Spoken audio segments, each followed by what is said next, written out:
And now, your local forecast.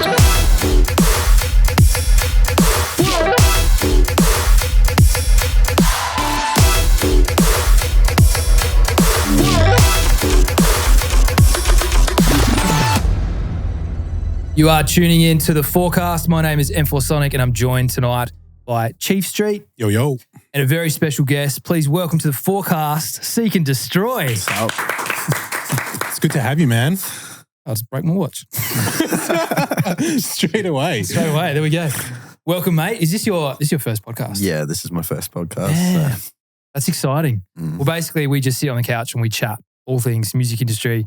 And we wanted to find out a lot about you because I've known you now, I think, 10 years. Yeah, I think it's about that. About 10 years. So for those playing at home, Seek and Destroy is a producer, artist, DJ. What genre do you reckon is the main fit? I think early on it was probably harder electro sort of stuff. Yep. And then that kind of moved into dub. And then I think drum and bass is probably the Is that what you're making right biggest now? thing. Yeah. Right. Yeah, and probably playing mostly drum and bass now. So I didn't know that. Yeah. I haven't been to a Seek set in a while. yeah. Well, I I would haven't- say it's a lot more like sub-focusy kind of sort of stuff, I guess I'm pushing it towards now. So How's the growth? no, I mean, like, from one genre to the next. You know, you go like evolving. Why do you say it like that? Because, like career growth. We are thinking about his stuff. Nah, the beard is what. This is where I remember from the beginning. I think I've always been into drum and bass. I guess now there's a bit more of a platform for it, especially in Australia. You reckon? Yeah, like now it's huge. Yeah, in right. Australia. I'm out of touch. Do you think it was the Lude remix that kind of kicked it off? Lude's pushed it in definitely like a good direction where I guess he hasn't commercialized it, but has kind of pushed it in that direction a little bit more. Just made it a lot more heard. Obviously, like you had the arias and now you're getting drum and bass tracks in the arias. That's kind of a sign that it's kind of going into that direction, I'd say. Let's start from the beginning. Yeah. What got you into music? Like, where did the journey start for Seek and Destroy? I think I downloaded Virtual DJ probably about Yeah. like 20 years ago, I reckon, almost.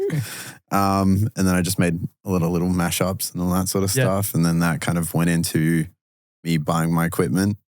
How old are you at this age? Like, I think I would have been like 15, I reckon. Yeah. Like 15, 16, I reckon is when that first interest was sparked. And then, I think I saved up enough just doing like e-commerce on eBay. yeah, right. Yeah, I sold Dolce & Gabbana jackets. Real. Side hustle. on eBay Age to of get 15. enough for decks. And then eventually I got those decks and then started mixing on those and then started getting parties. And then in between that, I obviously got Logic Studio and then just got into producing I was gonna ask you what you used because I remember when I came to your studio, you were using Logic. Like, Yeah. What the fuck is that? Still haven't changed. Really? Yeah. Why? I want to learn Ableton, but I think I've just committed so hard to Yeah, Logic. that's fair. And then it's just really hard to change from that because you got all your, like, especially just all your presets and all that sort of stuff. It's really hard to move that all over to Ableton. Yeah, fair. Yeah, if it's not broken, don't fix it, right? Yeah. Do you find it hard to collaborate then with other people? Because like you'd say the majority, well, am I incorrect here, but most people use Ableton, right? 100%. Yeah. I'm okay with just stems, but I can use Ableton enough to a level where I guess I can bounce out certain things in Ableton and then putting it into Logic and then bounce it back type thing. So I don't think I still really struggle with that, I guess, at the worst case scenario. But I do want to learn it more where I get to be like a pro at Ableton, basically. Yep. But it's just, at the moment, I'm still just, I guess, Logic. No, that's fair. We just made the jump to 11 and like, so Ableton's got a new version 12 coming out soon. Yeah. Really annoying because I literally just like finalized my template for Ableton like 2 weeks ago. Yeah. And then I saw 12. I'm like, are you serious? Yeah. So, and I haven't even made the commitment to 11. I'm still in 10. So Cool. I'm on Logic 9 and there's Logic X, which has been out for about 4 years. Yeah, and I right. still haven't made the jump. But again, when you like- make the jump, I think there's a bunch of programs and all that sort of stuff that don't make the jump as well. So my biggest worry is that when I update, then there's like 20 other things to update. yeah. And then it's just I don't know, a mess. Well, I was At the moment, pissed. still I do went it. up to 11, right, which is 64-bit. I don't know what Logic is, Yeah, but I had 32-bit Ableton before, so all my plugins were 32-bit. I think it's 32. Yeah. Most upgraded, most were fine. You could just download the 64-bit versions, Yeah. but there were heaps that didn't. Yeah. I think So- Logic has the same thing where there's a bunch. I think it might have now with an update where it can do both, but I know when it initially came out, it could only do one. Yep. So that just basically got rid of most of the Yeah. VSTs basically I had. And I was just like, well, I don't want to deal with that, so I won't update anything. Mhm. And now I can't get even Splice working because my whole computer hasn't been updated. Oh, dude. So it's a mess at Is it the working off moment. sample packs? Yeah, I'm using very old school technology basically. So All right, shout out Apple. Time to get Seek a new computer, please. So Logic is native like Apple software, right? yeah. Because I've always wondered, like, I feel like learning Logic would be difficult Yeah. because it's not so common, right? If you want an Ableton tutorials and there's like all the courses that run here in Adelaide are like very Ableton based. Yeah. Whereas Logic, like, how did you decide and learn Logic? Was it all just self-taught? Going back with before though, with Logic, all the new what's it called? The OSTs. All the new ones don't run Logic 9. Okay. So if you update your computer at all, then you can't go back to that previous model. You have to use Logic Pro X. Yep. So that's where it's kind of halted a lot of stuff. I guess I'm worried about jumping to that. Yep. And then I lose all this sort of stuff and everything's all different. Like Yeah. they changed a lot of stuff. So it's probably like me having to learn for about a fortnight, just all the new stuff because compression and all that. It's so different in 9 than it is in X. And it's kind of just learning little bits and pieces to do with that. But I guess experimenting will just... It's just like I don't know if you guys are all on iPhone, but they just did the iOS update like a couple of nights ago. Everything looks different. Yeah. I'm pissed. Real? I haven't seen it. Well, it's the same sort of thing with like, the Logics. Is it's just like, it's a whole different thing. Well, Ableton has just stayed ugly. Yeah, which is good though, but you want it to stay the same. Like when there's change, that's when it feels awkward when you work at them. 100%. Yeah. You're like stuck, basically. I am, and I'm going to have to eventually make that jump and just update everything. Dude, but what's maybe going to this be is is just... Go to Ableton. No. I guess if you're going to spend the time like redoing everything on Logic, you could, I don't know, I'm not here to preach the book of Ableton. Be like, you must. I think I'll eventually just, like I said, do both and have a bit more of a play on Ableton. I kind of want to learn Ableton probably from someone like you or like another producer, just so that I can almost like fast track it, I guess. Sure. Rather than me just sit and watch YouTube videos for hours. Let's make a and tune. just try to learn Let's make a everything. tune. That's the easiest way. Done. Drum and bass, here we go. Luke's fist bumping off camera. All right, so let's fast forward a bit. You're starting to pick up some traction, I guess. Is that from SoundCloud or is that from just being like a resident DJ or what? Where did you find that people were really starting to like band around your music and get amongst it? I think back in the day, SoundCloud was probably like the breakthrough, I guess. Yep. Because I guess like I kind of mingled with a few artists on there. I think Kaiwachi was one of like first guys and all that. But just the Cannonball Records guys and all that. I think they just kind of got onto my stuff pretty early. Did they find it or did you reach out? I think they found it. Like I'm just trying to think. Like one of the first remixes I made, I think it was just a heavier remix, and there was someone. It wasn't G-Tronic, but it was someone that was like G-Tronic back in the day. I haven't heard in a while. Yeah, Hazer, I think played one of my tracks, and he put it into one of his mixes. And I think that's where they got around something or something like that, something weird like that. And then just pretty much they just got me on a couple of remixes, and those remixes did well, and then I would send an original, and they got around that usually a lot of the time. I love that. You actually genuinely went via music. Yeah. Which is cool. So one of the big topics of this podcast is we're kind of analysing where I think the music industry is kind of fallen to shit. Yeah. It's a really good time for the music industry right now because like the point of entry is really accessible for everybody, right? If you've got a phone, you can start a TikTok or an Instagram, whatever. Yep.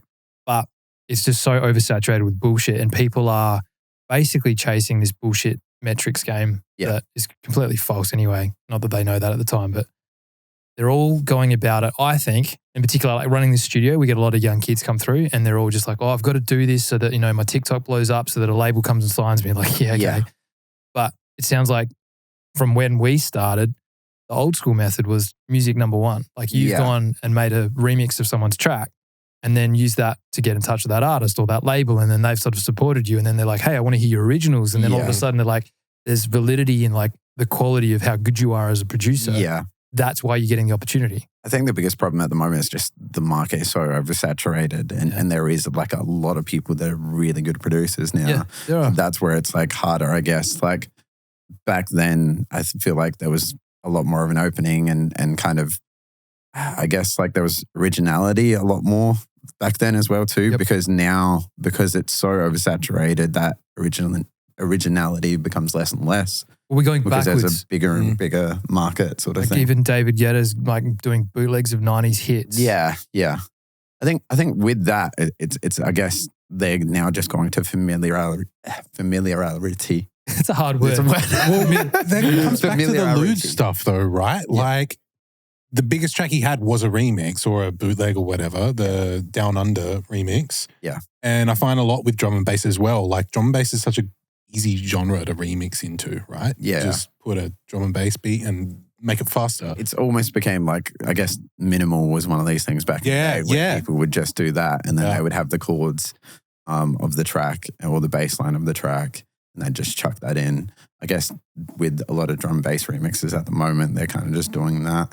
And I don't know, it goes down well, but obviously like you can kind of see the difference between that and then someone like Lude or someone that's kind of doing a little bit more, like Subfocus would probably be a prime example. I guess Lude is kind of doing more just the normal kind of remixes, but is adding his little bit of flavor onto it. But there are so many, I guess, upcoming D&B guys that are just kind of doing those kind of almost minimal kind of remixes where it's just that, put a bass line, put the vocal in, and then bass drums. And it does sound okay, but yeah, I guess like those guys, I don't know, they'll kind of get big to some degree, but I don't think they'll get to the point of like Subfocus or like Friction or any of those kind of guys, which are actually like doing cool stuff. Right, okay. Yeah, Headaches, another good example is where there's just originalities doing that. Yep. So another thing I want to discuss is you guys in particular did a remix for DJ Snake. Is that right? No, it was Boombox. We did it for Boombox Hotels. Yeah. Sorry, and then DJ Snake played the hell out of it. Yeah. Is that what happened? Yeah. There's quite a few, like Shaq played it. Yeah, that was the Tomorrowland. Which was sick. Main stage. Yeah. Right, so that was Boombox track. Oh, okay. Yeah. Gotcha. So, I thought it was DJ Snake. You know what, just to bring it back, it was funny because the way you were talking about how you got on Cannibal and reminded me on how I got on Monter, Boombox's label, which was through that remix and then you send more music and then the relationship starts. And then you send original music and then they dig that and then they signed a song of mine. Yeah. Very similar. I just thought so that was kind of via music. Yeah, via the tune. But so I remember we had tried to do things before, I think. I was on Ableton, he was on Logic. Yeah. I remember I started it on Ableton. Yep. I reckon you came over to my house as well. Yeah, we kind of just and then we flipped it to your computer. So I did most of the build-ups and stuff and like structure-wise. And then he just made the most ripper of a drop. Yeah. And it's just like, I remember just like hearing it for the first time and be like, oh my fucking God. Well, I discovered pretty well you guys through your music. Yeah. Yeah, and I just still remember seeing DJ Snake play that. So just stupid amount of people. Yeah, it was flamethrowers going nuts. Yeah. And he's cool as fuck with his glasses and he's just throwing his hands around. Yeah. But he went on to play that at every one of his main stage for like 3 years, I reckon. Yeah. Like it was rinsed. Yeah. Well done. Yeah, it was great, man. I mean, that fucking gave me the biggest step in. I was going to say, what did that do for you guys? Everything.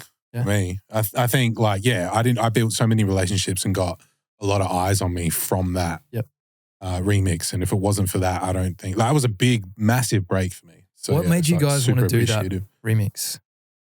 It's probably just a hot track at the moment at the time. I think, we just wanted to do something. And I think like going down the remix route is probably better than starting an original sometimes. Yeah. And you just get, I don't know, cool ideas, I guess. And like that's what kind of wrote itself, I guess. So is that some advice you'd give to like young guns aspiring? Like I do remixes over, like even if you turn a remix into an original, Yep. I think that's how I usually start a lot of my originals is it starts off as a remix and then I end up like doing so much on it that it doesn't sound anything like the actual song. And I'm like, why don't I just make this an original? Well, basically? the term remix is so wrong. I remember Deadmau5 was calling it out for being a stupid term because like a remix originally was you'd take the master stems, right, and you'd change the level, the mix level. That was a remix. You weren't adding production.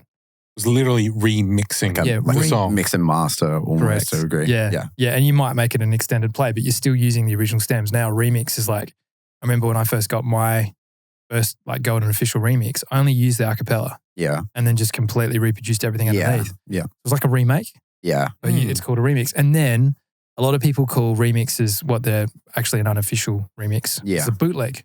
Yeah. Which is what ours was. And then it turned, but it turned into an official. No, it really? didn't like it would have been sick if it ended up. Why? It just got smashed. Yeah, but the label should have jumped on that. I think they are, at the time we released ours, I think they already had like a 5-person remix. But yours was the best. Well, they had other remixes for it? I can't even remember. They ended up releasing remixes. Bro, and we weren't on that shit?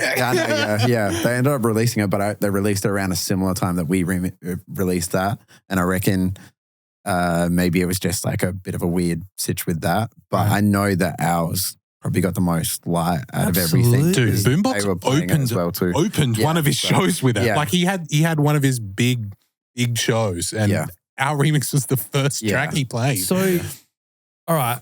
Crazy. Did you leverage that to get bigger opportunities or? I think Alex did. I probably benefited the most because you were already established. And for me, it was a step in, right? Yeah. So I think I got all the eyes and opportunities from it. Because I think prior to that, like I had Joyride playing on Rap Stars, which is one of my tracks. Mm-hmm. Yeah, right. And he was smashing that out at every festival. And then there was like kind of little bits and pieces of other stuff that were kind of getting played at festivals as well too. So to me, it was kind of just, I guess, a continuous kind of thing. But that one did really, really well. Unexpectedly. Yeah. All right. So talk to me about after that. Like where are things heading for Seek and Destroy? So you guys have just had a massive remix. It's doing the rounds. You're getting massive support from like the top 10 DJs in the world. Yeah. What year do you reckon that was? That was like... 7 or 8 maybe ago? 17 or 18. Yeah, that sounds about right. I reckon. Yeah. I reckon 17 or 18. It probably would have been. I think I was working on a lot of originals. It was kind of straight after that. I remember Snake hit up both of us as well too. What? Dude, I would DM him. I was like, dude, I can't believe you're playing this track still. And he's like, yeah I love it. Okay, man. He was super keen. Was there an opportunity for either of you to collaborate with DJ Snake?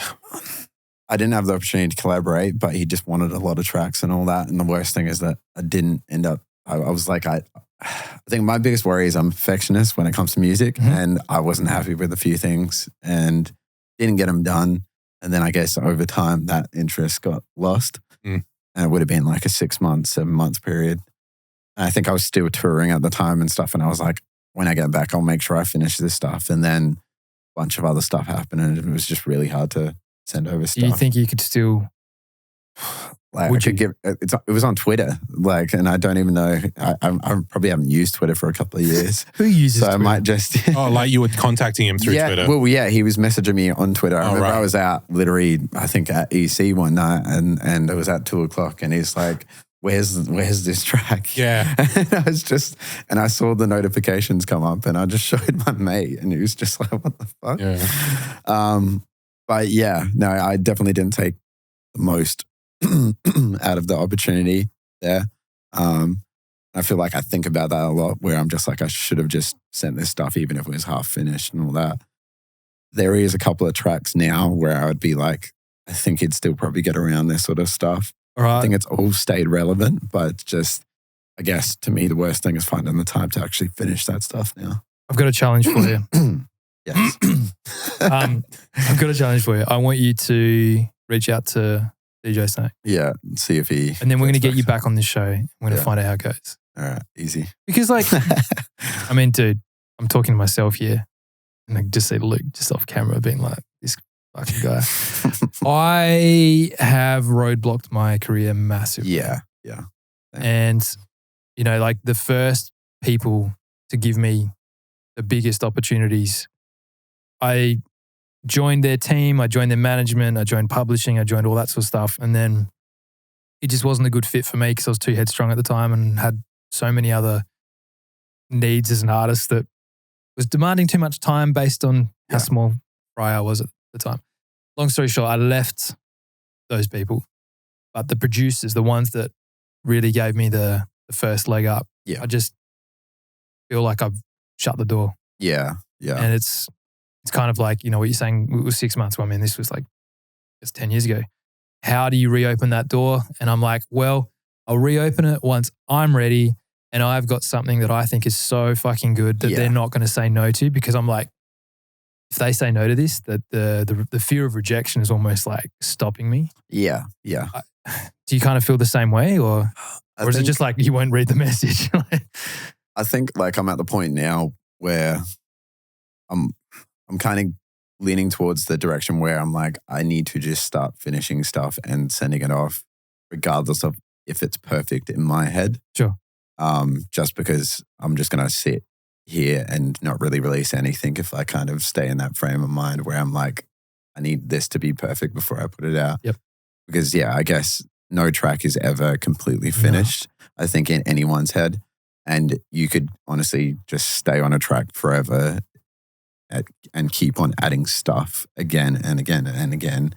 It gets to this crazy point, rather than just, if you just go, look, I'm happy with it where it is. I'm not ecstatic about it, but I'll just put it out, see how it's received, and then I can work on something else.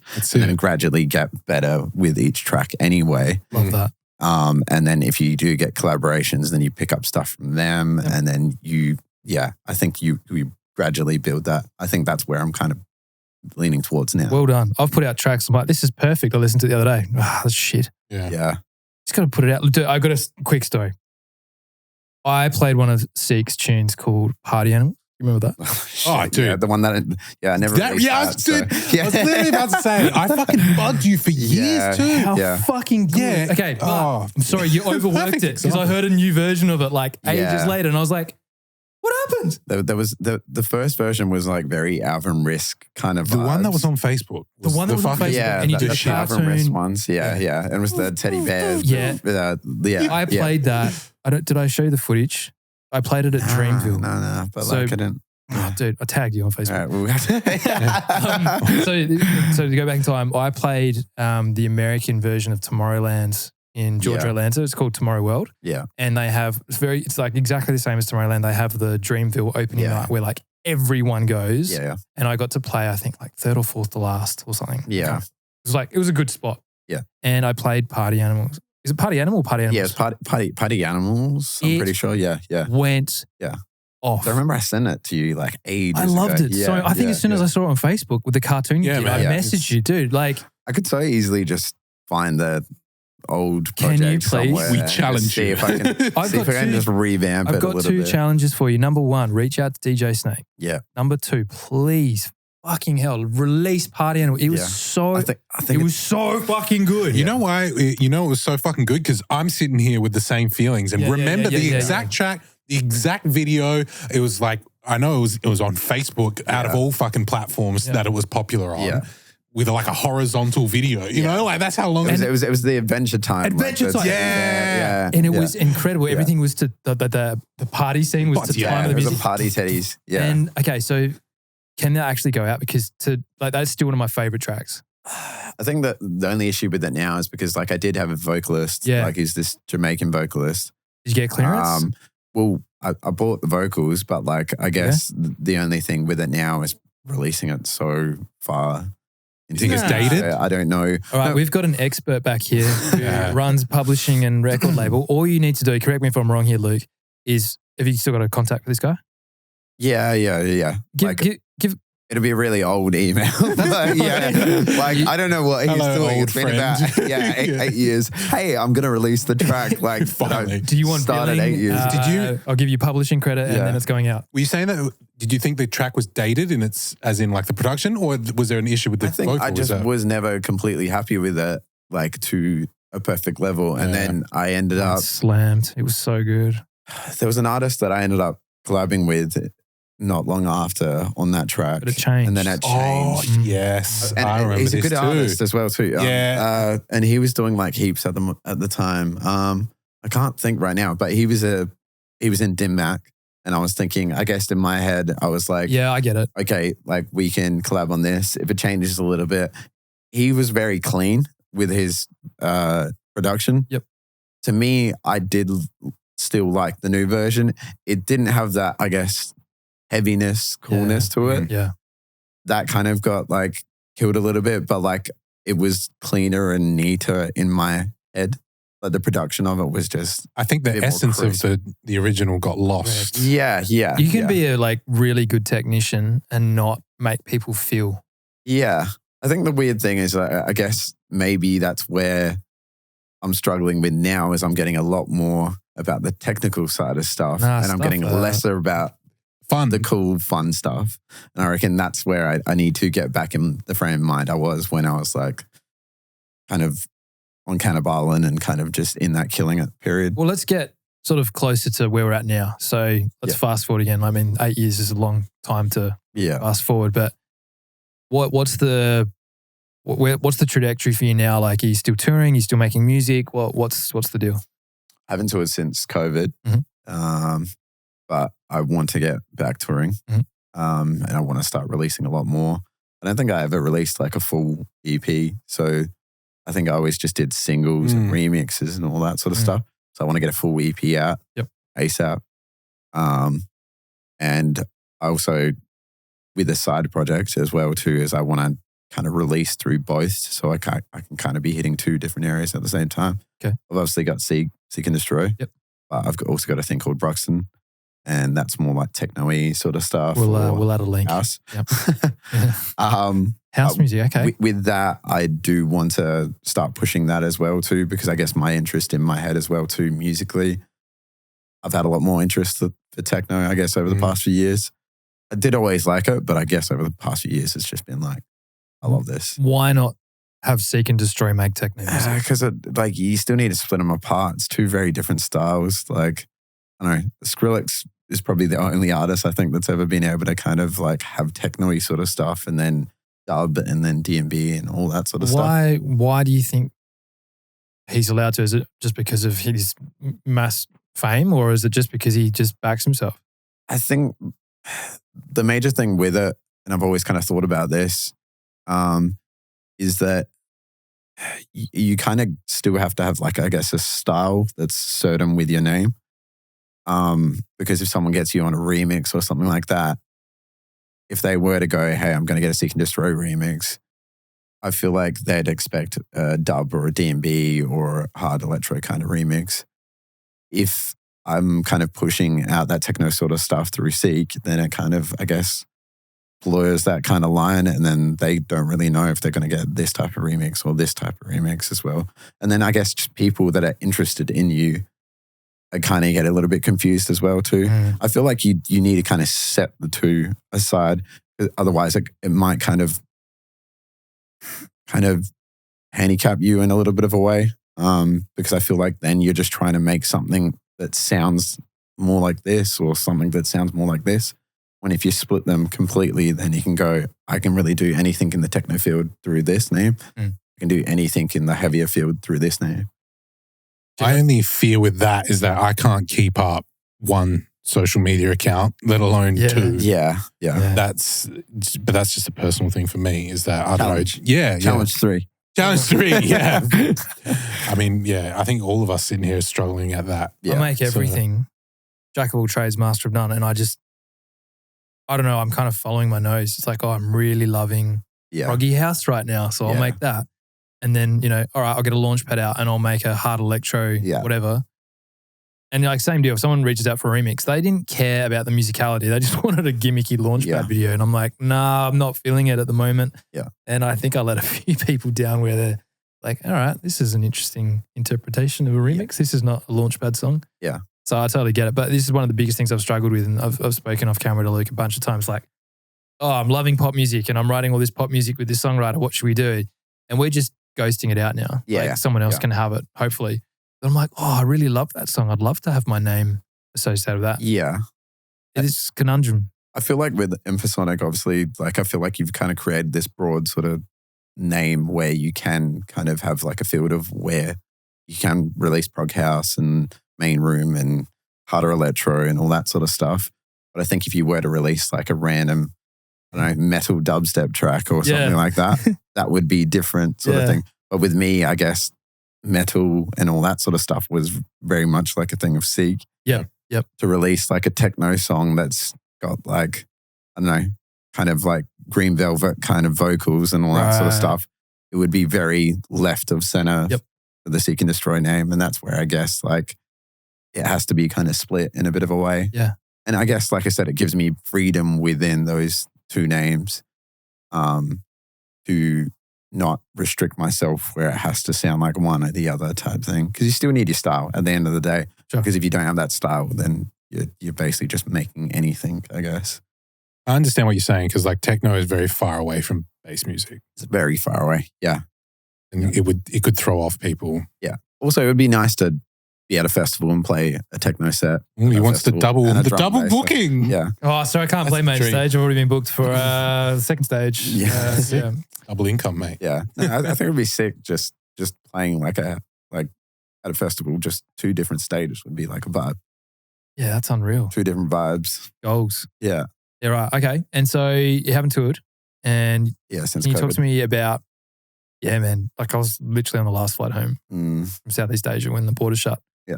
And I have not played since. Yeah. And it kills me. Yeah. Before that, I think like I had Asia a year or two before that where I played in China and then I played like Bali and I played in America. How different is China? Yeah. Yeah. It's cool though. Cool. I was there like a month ago. Yeah, I was telling Chief, I played at a couple of venues and I was like, why are there tables and booths like on the dance floor? Had that kind of VIP kind of vibe. Yeah. They party hard. They just get up on the table and they just rock it out. Yeah. But it's very different from a nightclub in like the States where it's like, this is where you dance. And then you go out there if you want to be a VIP. It was just like, no, VIPs are front and center. Did you have to change your style slightly? Because I played hard style sets, which... Well, mine in Shanghai was a festival. I forgot what it was called. Yep. I think it was Dreamland or something like that. Right. So similar, that kind of vibe. But with that, it was just a festival, so I could just play whatever I wanted. Nice. Clubs are hard. Yeah. They're like, you will play this and we will sell lots of drinks. Yeah. So, okay. Yeah. So you just kind of restricted a little bit sort of thing. It's a different vibe. Yeah. Had a great time, but it was just... Yeah. I'm not a hard style producer, so I was just playing everybody else's songs. Yeah, I was like, I don't know if I'm doing a very good job here, but Yeah. Did peroxide blonde hair. It's just like so out of my comfort zone. Yeah.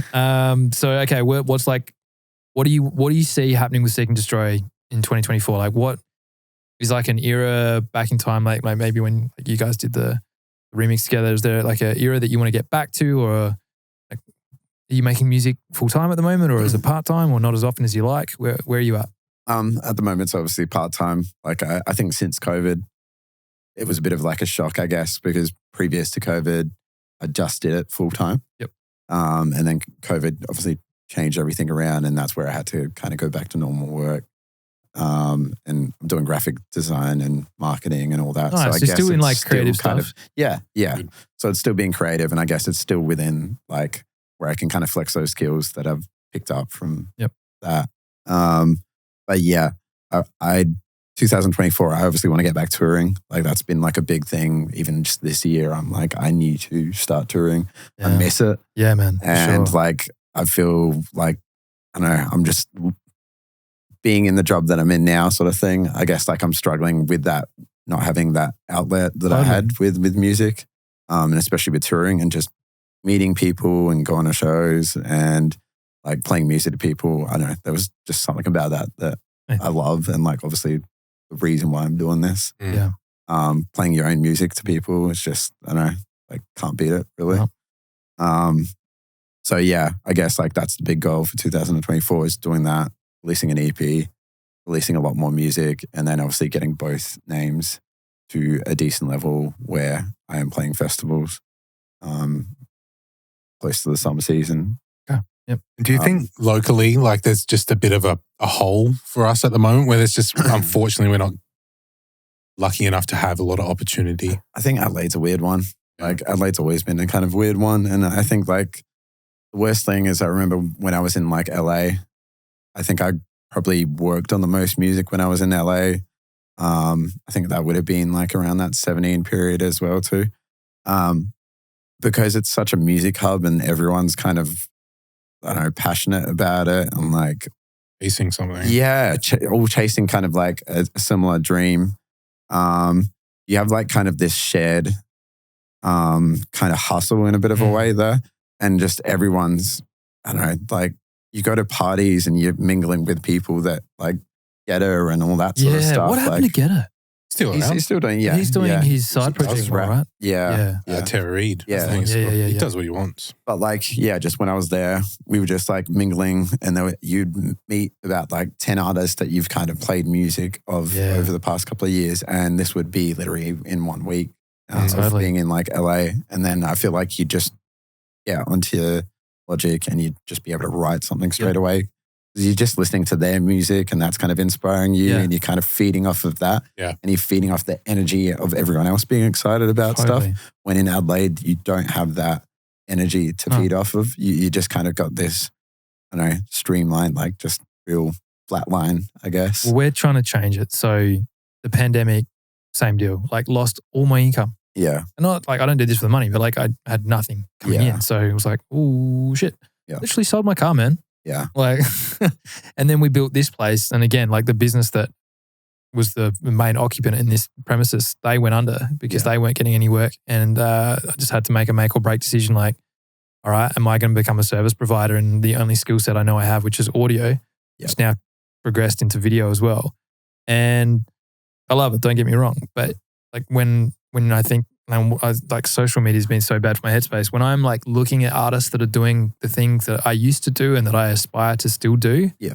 And then I'm like, shit, you know, like it can, you know, your internal monologue can be a little bit harsh, can be a little bit critical, you know. I think the one thing though that it's made stand out is just how much we care about music and the passion that's there sort of thing. As in it's made me realize how important this actually is because we had that year or 2 years where we weren't traveling and we weren't touring and like we weren't changed doing these everything. Things. And I think in my head, I'm like, that is a huge part of me. And it's made me realize like that because I guess back in the day, like there was certain times, like I guess even leading up to that where I was kind of like, I love music. Like I'm a little bit over touring at times and all that because it was just like being in airports and those kind of like exchangeovers and all that sort of stuff where I was just like, it's killing my vibe a little bit. Yep. But then the second COVID happened, I was just like, fuck, I miss this so much. Yeah. Yeah. And like, especially now I'm trying to like hustle hard to get back to that. And yeah, I think it maybe just makes you realize what's important to you. Like something so drastic like COVID happening, you're just like, fuck, like that's a huge part of me. Well, we're trying to create a little mini Hollywood here just so I feel like, even though LA's, I mean, it's accessible again, but we had to get super local. So, you know, when you walked into the studio before and you're like, whoa, it's so dark in here. I'm like, well, you know, the only times I get to make music is like during the day now. So I make it feel like nighttime all the time. Yeah. Kind of like Las Vegas. You don't know what time of day it is when you're in the casino. And then, I've basically tried to take all the things that I loved about LA and bring it to Adelaide. Yeah. But like you said, there's like an energy and a vibe there. And what I would love to do is like a handful of us go rent an Airbnb in the States for like however long we can. Yeah. And just go out. Like, that'd be sick. I remember Luke and I went out one night for a studio session or something. I think we got sushi and they were like, let's go to, it was like a space yacht or something. And space yacht. We bumped into bloody Slushy and I think it was rumored that Marshmallow was around somewhere or something. And Motez of all people from Adelaide was playing that night. And we're like, what the hell? So we went along to that on a Tuesday night. Yeah. That's crazy. Like, you know, we wait in Adelaide for like the Saturday night. I was going to say it's like unheard of here, like weekday kind of events. And if there ever is a weekday event, it usually struggles. Yeah. Massively, yeah. Well, they were paying me out because I think Luke went to some festival during the week or something. Or you played, what what was the Vans Warped Tour. Yeah, and you were like, oh, we played on a Tuesday. I was like, so a fucking sick. Tuesday. Yeah. And they're like, yeah, Tuesdays exist overseas. Overseas, they're just bigger population and the culture's different. Yeah. It's just so different. I mean, Hollywood being like the entertainment capital, it's weird if you're not partaking in that. Yeah. In Adelaide, I'm sure you guys have had that conversation where it's the first time meeting your partner's family or even just your own family's Christmas or something, and you're sitting down and, what have you been up to, and or what's your day job and what do you do? And you're like, what do I do? Do I just sort of like play it down? Like, weird robot noises. Yeah. Like for the longest time, I was just like, I'm a songwriter. Yeah. Like, do you sing? Like, nah, don't sing. I make music. Oh, okay. So you play guitar? Nah, don't play guitar. I use this grid control. Oh, you've lost me. Here's Frank. He's a doctor. Like fuck. Yeah. I feel like there's always a misunderstanding with family, like especially. Yeah. Oh, you're a music producer. Are you also a drug addict? Like it's no. He's just a DJ. One day he'll get a real job. It's like this is right. Yeah. It's like you can be painted. Yeah, there's a stigma, and you can be painted with that brush, but like. I asked you off camera, like, do I introduce you as a DJ or producer? Like, no, you're an artist. Like, you're a fucking artist. And that's where I think a lot of people don't get it. It's like we are passionate about making music, which is a privilege. We are, I guess, given a gift where we can create this thing that people fucking vibe off and it changes other people's lives and it motivates them, whatever. I think that is as important as, frontline workers in some respects. I'm not saying that we're like... going to save lives and shit, but in some form, I think we probably have. Yeah. It's a massive part of culture, like music. Yeah, massively. Yeah. I was listening to some of your music on the way here, and I think it was Maiden popped up. Oh yeah, no shit. Dude, yeah, banger. Did you find that sample in that song, or was that Itchy? That was Itchy, because that was like a old Ukrainian folk song. Dude, I remember digging through the crates, being like, where? I think it was almost before Shazam, or unknown Shazam times anyway. And I was like, where have you found this? It's the most epic, like, little vocal. I think for him, he had heard it in his childhood or something like that. And then he ended up finding, I don't know, some sort of vocal version of it, the one that we ended up releasing with. And I think that was cleared. I hope it was cleared. But yeah, it was some sort of random Ukrainian folk song. How did you go collaborating with him? Because like he's on the other side of the world, right? He's from Russia. So like that was kind of hard. But it was just stems, like I was saying before. Yep. And we just bounced back stems like several times. And there were certain things that I just kind of, I guess, fixed of his, and then he did kind of the same. And then we just kind of did a drop each basically, and then just finished it. Like, and yeah, to me, I do really like that song. Like it was a really cool song. But yeah, that kind of just came together really randomly. I think he randomly sent me something prior to that. And I really liked it, but I don't think it was in the direction that I was kind of going in. And then he sent me like a little snapshot, I guess, of that tune. And I was like, I do really like the vocals and all this. I'm like, this would be really cool to work on. And yeah, then just sent me the stems literally a day after. And then I think we finished that pretty quickly. I don't think I held on to that for too long, which is good. I think certain other tracks where I've just held on to them for like... I say there's a lesson in that, right? Too long. Yeah. Just like... I think just... Put it out, wash your hands and move on to the next one. I think, I'm probably going to get to a point where I'm just going to say I need to finish it within 2 months. If I don't finish it within 2 months, then I just delete it. Right. Just so that I don't stick. Well, kind of to add on to the conversation we were having before, it gives you the opportunity to move on to something new. Yeah. That's where you'll find the next idea and the next inspiration to actually like kickstart you off again. I find, when you get back to opening the same project over and over and over again, it's not as enjoyable as it is those first few times. I think I've always put it like this way, is that if you're doing like a painting, if you do that painting in like 8 different sessions, then the painting is going to look a bit obscure or abstract in a bit of a way. When if you do that in like 1 or 2 sessions, then it's going to be pieced together quite nicely. I think the more sessions that you have, your brain is in a different frame of mind. Totally. And it ends up coming out different. I'm in the mode now where I've put too much paint on the canvas and I'm getting people to come sit in, like Luke has been helping massively, even you, Chief, and like listen to the song and be like, that's just not right. Just take it off. Oh, wow, that sounds heaps better. Okay, it's done. Yeah. Move on, you know? Yeah. Do you use anybody for mixing or mastering, or do you do that all yourself? Alex from Disco. Right. He does all my like mixing, mastering and all that.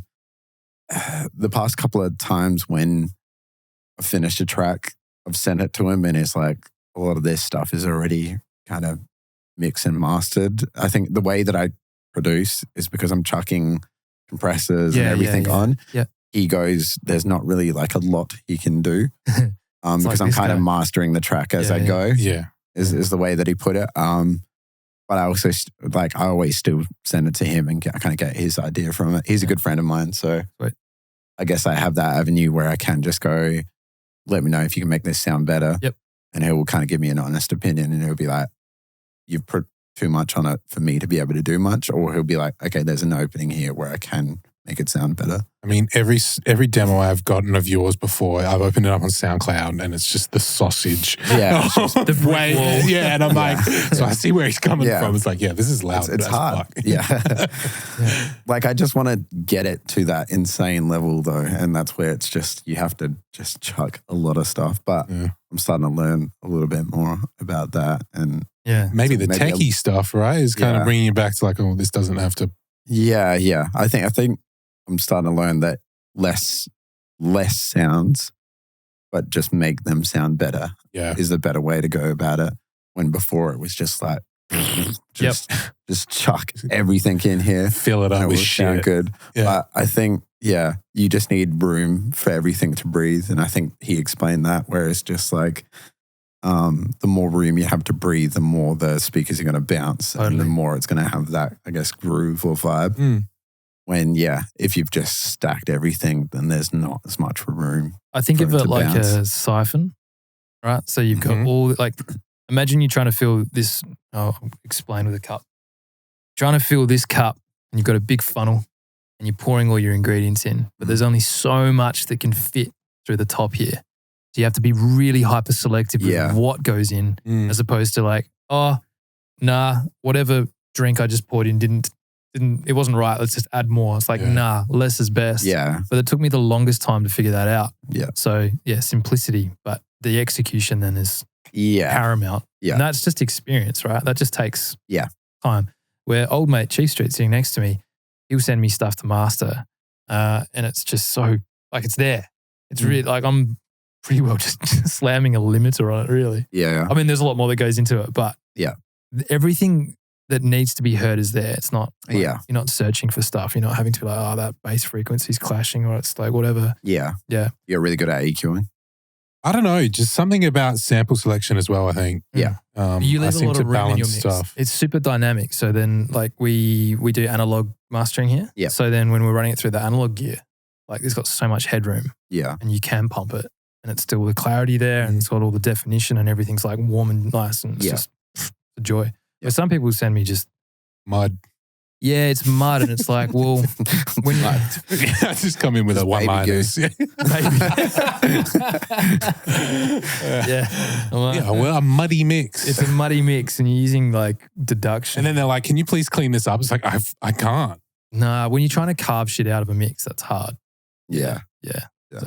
Do you get anyone else to like bounce your music off and that as you work on it? Or are you just the type of guy that just works on it yourself? Because like I've been that forever until I kind of started coming here more and being able to pass stuff to Luke and Nick and get external opinion. I feel like I always like show my friends and kind of get their opinion on it. I guess the worst thing with showing your friends, if they're not producers, then I guess they kind of don't understand it on that dynamic kind of level.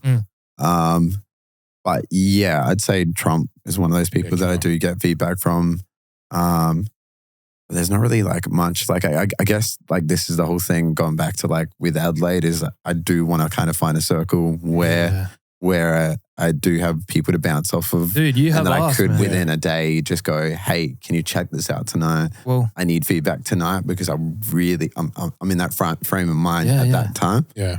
And then if I don't get an answer back for like 2-3 days, which if I do go for feedback through someone in a state or overseas, it takes time. Like, you missed the moment though. Yeah. Well, we had Godlands come in for a few weeks in a row just before she went on tour and stuff. And like, I think, you know, she was showing us heaps of stuff in the studio and we were giving her like feedback and stuff. Yeah. Like, she doesn't need much advice. She's like queen. She's great. So, but yeah, I think it benefited her heaps to just have a set of ears. She was even saying it was just nice to like, because she doesn't live far away, just to come in and the atmosphere was different. Yeah. You know? And like, we would absolutely welcome you anytime. Yeah. And like, Annabelle's killing it and she's cool. She's Like, so funny. Yeah. Yeah, that was a great I want to podcast. get her. She was our first guest, I think. Yeah. Oh, we might have had like Miles on before, but like first musical guest. And yeah, she was a crack up. So funny. Yeah, I definitely want to get her back. I did reach out. I said, come back for part 2 because she was on Instagram saying that she was walking to her venue and as she walked past the window, someone... Yeah, they threw like bar water out of the window and it fucking got her right. So stay tuned for that one. Yeah. That's a low line. I mean, like pre-show too, like you ways to piss off your artists that you've just booked is get them drenched in bar water. Yuck. Yeah, that's gross. Yeah. Any bad stories? Yeah, I was going to say, from your tour live? Can you pick one at least? I don't know. I don't know if there's any like super bad Well, Nick stories. was given how bad flight stories. I've got shocking flight stories. Yeah. I've definitely missed a flight, like where I've just woken up late after a big night or I just haven't gone to sleep. One or the other. Slept too much and didn't sleep enough. And just looked at the time and I was like, fuck. And made it to the airport, obviously like super late. But I don't think there's any like horror stories or anything like that. You've had a privileged career. Yeah. Oh, damn. No, it's been all right. Like, I guess with touring and all that sort of stuff, like like the shows have always been pretty sick. Really? And then if they've been quiet, I've still just enjoyed it because I've met some cool people. Maybe I'm just cursed. You do live a funny life. I think a lot of strange stuff always seems to happen to you. Because like the amount of sessions I've had now, Luke's laughing because he just knows it's true. What's the worst story? Oh, dude, I'd pick one from him. I don't know. Do you want the one where I flew like to India and they hadn't built the stage, or like, do you want the one where I got trapped on a plane and the toilet exploded, or like, yeah, dude, everything. Shit. Yeah, shit. Like, I haven't even told that story yet. Yeah. Oh, the last story I told was about when I'd got on a flight back from LA to Brisbane. I think it was to play a show, but I was coming home and sat next to 2 drunk idiots. And I've already told this story in the podcast, but I woke up covered in their vomit. Oh, fuck. The hostie thought I'd vomited on myself. So they were just ignoring me hard. And I'm like, I need help. Yeah. So that sucked.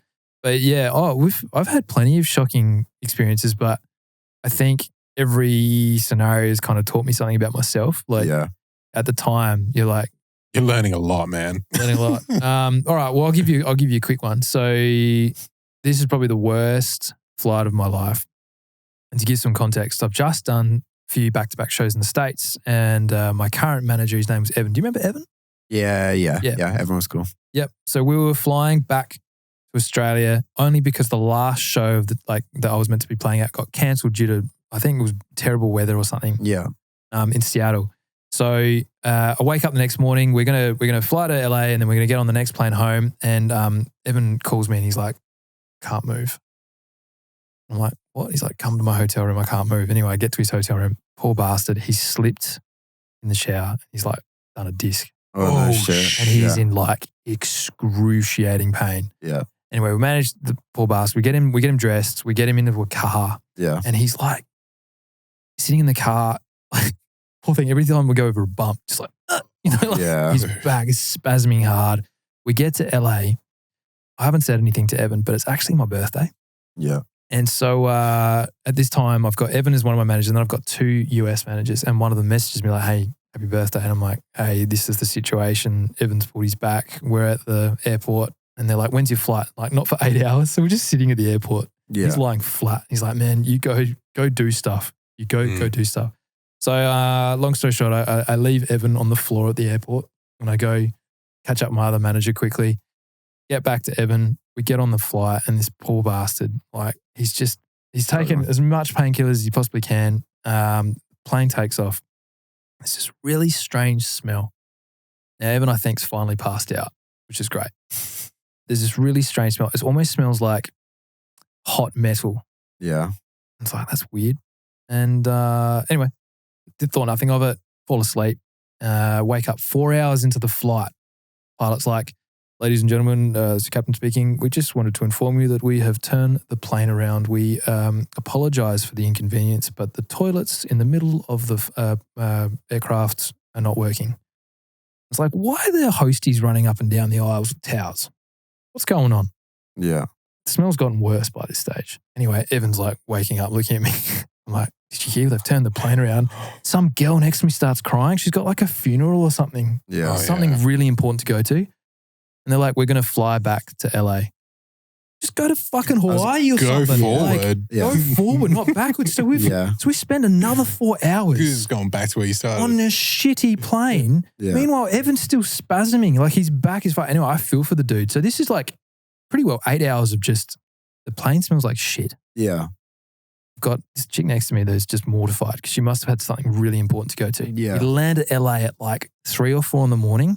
Customs isn't open, so you can't get off the plane. And you can't get your baggage. So we're on the tarmac. Yeah. Just sitting there for like 2 hours until they open the terminal. Then we get ushered in to the terminal. You can't come through, like border security, you can't come through. You got to wait here until we figured out transport to the nearest hotel. That took hours. Evan's still lying on his back. In absolutely excruciating pain. And they didn't send us to the airport hotel. They sent us like a fucking hour away. Yeah. Spent 14 hours in a hotel. Went back to LAX. Evan's now like a little bit better, but still in a lot of pain. Got back on the same plane and flew the 14-hour leg back. Missed my birthday entirely. Oh, yeah. And I didn't even say anything to Evan. I was like too proud to be like, hey man, it's my birthday. By the way. And like poor bastard's limping. I get him to a car, whatever, with his luggage. I'm like, I'll see you soon. Rest up. I just went home and I was like, what the fuck? Yeah, dude, just trying to unpack what the fuck just happened. What the fuck was the last Happy birthday, mate. Yeah, so that was a birthday. You never forget that. Yeah, you know, like, whatever. But when you were like, is what it is. When you were like, yeah, man, like touring and flights and shit, I'm like, yeah, been there. Yeah. Been there. Yeah. That's my worst flight. I had a few delayed flights. Like. Oh, yeah.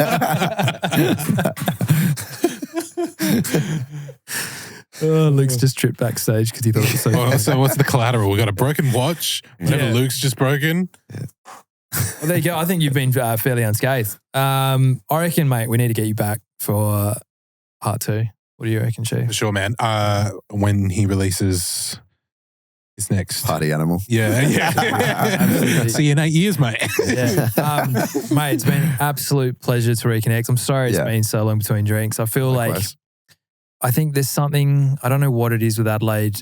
I think obviously pandemic's obviously like really killed it in a big way, but we're like Chief and I and everybody here at the studio is making like a really proactive like effort to get artists together because we'll talk about maybe another episode, like the headspace around all of this. Like it's hard and it's isolating and like you really do need to band together. And I think what the guys in Amsterdam and especially like LA and all that sort of stuff where like electronic music culture is like a massive thing. They all get around each other and there's like a bit of competition, but it's a healthy competition, right? Yeah. I think there's always been this thing where there's people that bring up other people and then there's other people that just compete constantly. Correct. And I feel like, I don't know if it's just Australia or just Adelaide, but that happens a lot more here where it's more competition rather than bringing everyone up with you, which I think is the way that everyone should be. Like, I'm being successful. Why don't I just bring up all my friends 100%. At the same time? How much more fun is that? Yeah. There's room for Let's everyone be at the top succeed. With everyone else, not just be at the top by myself. Like I don't understand the logic. Totally. Yeah. I think it's an insecurity and I think it's a scarcity mindset. I feel that maybe it is maybe a bit harder in Adelaide. So for those that have got ahead, they're a bit protective of that. Yeah. But I think and I think it is right. I think it is a bit of an Australian thing, but we need to ditch that culture immediately. Yeah. It's definitely a collaborative effort and everybody needs a team. So even if it's just a team of support or if it's like a team of people that can help you get to the next level, kind of need to park your ego a little bit. Yeah. But Seek, thank you so much. Thank you for having me. Absolute pleasure. Anytime. We've got a couple of challenges that Chief Street and I are going to hold you accountable to. So number 1, when we get you back, we're going to ask, how did it go with DJ Snake? Did he respond? Do you have a collaboration in the works? Or are you going to release a song on whatever label, you know? Yeah. Yep. What was the second one? The second one was Party Animal. Yeah. That's right. Yeah. That's way It can more be important. Party Animal or any other track. Yeah. Something. Easy. Awesome. All right. Thank you. I mean, we all got to fucking do it, to be honest. Yeah. That's a challenge for everyone. Hypocrite right here. Yeah, right. Exhibit A. Awesome. Thanks for tuning in. If you've enjoyed the episode, please like and subscribe. Someone told me recently. Yes, it's important to say. We always forget. And stay tuned to the next episode. Last week, we spoke about this guy. He has half a water and he's wasted. Cadbury. We discussed something last week that I just wanted to mention quickly because I got some really good feedback. It was about a platform that didn't have metrics and stats. And we're going to share some news because a couple of people reached out. One who's actually developing an app, Chief, that doesn't have metrics and stats. Yeah. And the other one is more commonly known as Tidal. So I was going to say, or some dude was like, it's called iTunes. Like Apple Music, fuck? That was the comment on TikTok. I was like, good one, bro. Also, it's kind of funny talking about that when Spotify Wrapped came out today. I'm like, it's all, and you posted your shit too. It's the first time I've ever posted my Spotify Wrapped, and yet I am so anti fucking metrics. So stay tuned to when Nick makes another mistake. All right. So good. Yeah.